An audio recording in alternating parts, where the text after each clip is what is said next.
that time of the year when the spring foals are ready to be taken away from their moms and weaned and ready to be on their own.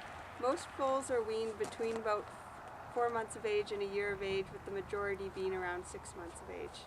At that time, they should be able to get most of their nutritional needs from solid foods like hay and grains, and their mom's usually about ready to let go of them by then.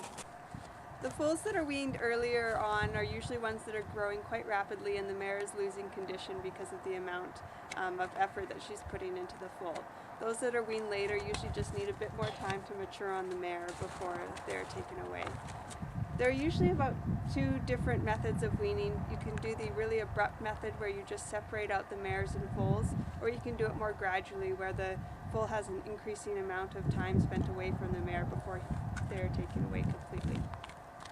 In the gradual method of weaning, you start with the mare and foal separated, usually in stalls side by side, and then just have them separated for increasing amounts of time, but back together for shorter durations of time in between that. Eventually the foal is ready to just be separated out from the mare once it no longer feels like it needs to nurse. The more abrupt method of weaning is what we would traditionally think of when we are weaning horses, where the mares and foals are just separated outright and usually taken to different pastures on the property. This usually works better when there's a larger group of foals that you can separate out, so that you're removing a bunch of foals with their friends and all of the mares that are also together with their friends. It's usually best if you have a calmer, older horse to put the foals in with, and somebody to act as herd leader that they know that won't get caught up in all of their excitement. It is absolutely imperative that you have really safe fencing or stalls for this type of weaning, as they can get quite worked up and it can be dangerous if the foals are trying to go through the fence. Both of these methods can also be done by separating the mares and foals into different pastures but with a shared fence line, so that they still have contact with each other, but the foals can no longer nurse off the mares. There's pros and cons and variations to both forms of weaning, and which one is best is usually dependent on the situation and the facilities. There are other devices such as the easy wean halter that can be used, where the device is placed on the foal and it's supposed to stop them from nursing but still allow them to be with the dam.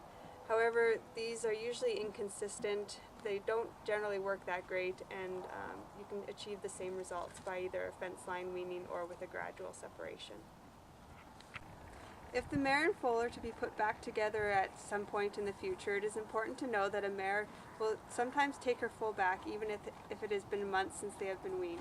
The timeline is different for each mare-foal pair, and it'll be important to watch them closely to make sure the foal is not nursing again off of the mare if they've been put back together. Whichever method of weaning is used, it's very important to have good safe fencing and stalls so that the mare and foal don't become tangled up trying to get back to each other, regardless of if they're only being separated for a couple of hours or if they're being separated for a few months. It is also a good idea to think about having the foal's initial series of vaccines done before that you're weaning, so that they're not stressed by both the vaccines and the weaning at the same time.